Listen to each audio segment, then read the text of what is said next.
தற்போதைய அண்மை செய்தியை பார்த்துக் கொண்டிருக்கிறோம். பெஞ்சல் புயல் கரையை கடந்து வரும் நிலையில் புதுச்சேரியில் பலத்த காற்றுடன் கனமழை கொட்டி தீர்த்து வருகிறது. அண்மை செய்தியாக இதனை நாம் பார்த்துக் கொண்டிருக்கிறோம். பெஞ்சல் புயல் கரையை கடக்கும் நிலையில் புதுச்சேரியில் சூறாவளி காற்றுடன் கனமழை கொட்டி தீர்த்து வருகிறது. இதுகுறித்த கூடுதல் விவரங்களோடு இணைகிறார் எமது செய்தியாளர் சித்தார்த். வணக்கம் சித்தார்த், கள நிலவரம் என விரிவான தகவல்களை பதிவு பண்ணலாம்.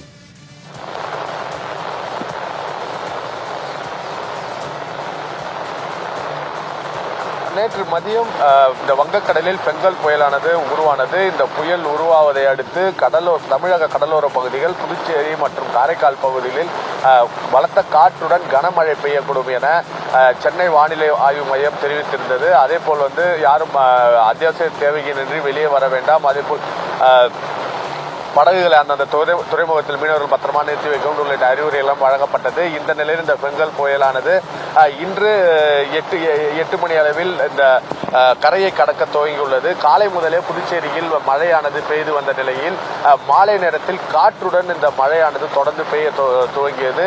தொடர்ந்து இந்த மழையானது தற்போது மாலை வரை நன்காக இந்த காற்று அடித்து வந்த நிலையில் தற்போது இந்த புயல் கரையை கடக்க துவங்கிய உடனே புதுச்சேரியில் கனமழை பெய்ய துவங்கியுள்ளது. இந்த கனமழை காரணமாக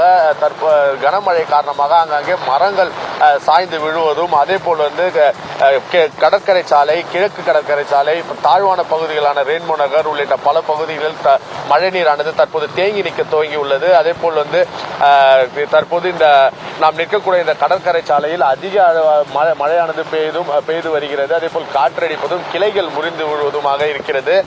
மேலும் புதுச்சேரியில் உள்ள நகரப்பகுதி மற்றும் பலர் கிராம பகுதிகளில் இந்த மழையின் காரணமாக மின்வெட்டுகள் ஏற்பட்டு உள்ளது.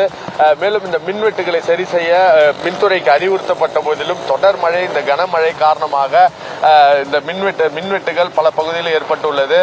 அதே போல இந்த சாலைகளில் விழும் மரங்களை உடனடியாக அப்புறப்படுத்தும் பணியிலும் தீயணைப்பு துறையினர் மற்றும் வனத்துறையினர் ஈடுபட்டு வருகின்றனர். தொடர்ச்சியாகவே இந்த மழை தற்போது கனமழை, அதாவது புயல் கரையை கடக்க கனமழை பெய்து வருகிறது. காற்று சற்று ஓய்ந்தாலும் ஆனால் மழை அதிக அளவில் தற்போது பெய்து வருகிறது. மேலும் புதுச்சேரியில் அத்தியாவசிய தேவைகளின்றி பொதுமக்கள் யாரும் வெளியே வர வேண்டாம் என்று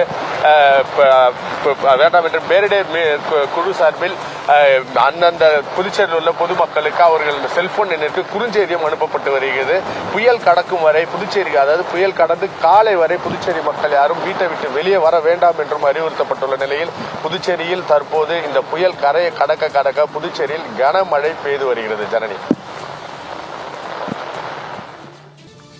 சித்தார்த், தற்போது புதுச்சேரியில் கனமழை கொட்டி தீர்த்து வருகிறது. பெஞ்சல் புயல் கரையை கடக்கும் இந்த நேரத்தில் அப்பகுதியில் என்னென்ன முன்னெச்சரிக்கை நடவடிக்கைகள் எல்லாம் எடுத்திருக்கிறார்கள் சித்தார்த்?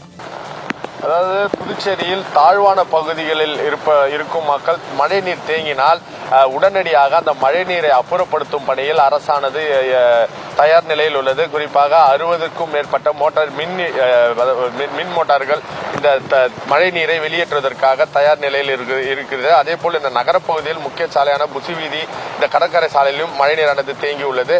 அதனை உடனடியாக அப்புறப்படுத்தும் வெளியேற்றும் பணியிலும் நகராட்சி ஊழியர்கள் மற்றும் பொதுப்பணித்துறை ஊழியர்கள் ஈடுபட்டு வருகின்றனர்.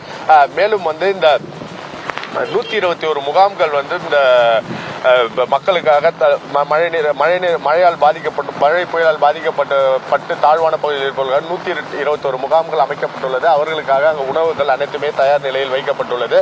இதில் கூடுதலாகவே இன்று 30 முகாம் அமைக்கப்பட்டுள்ளது. குறிப்பாக இந்த மீனவ கிராமத்தில் மழைநீர் உள்புகுந்தால் உடனடியாக அவங்க அருகே உள்ள அரசு பள்ளி மற்றும் பல்வேறு தனியார் மண்டபங்களில் தங்குவதற்கான ஏற்பாடும் மாவட்ட நிர்வாகம் செய்து வைத்துள்ளது.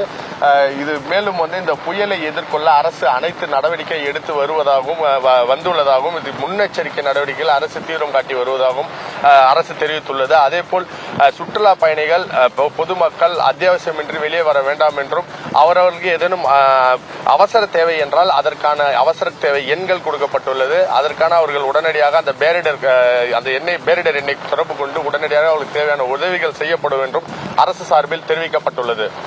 ஜர்னி. சித்தார்த், தங்களுடைய விரிவான தகவலுக்கு நன்றி.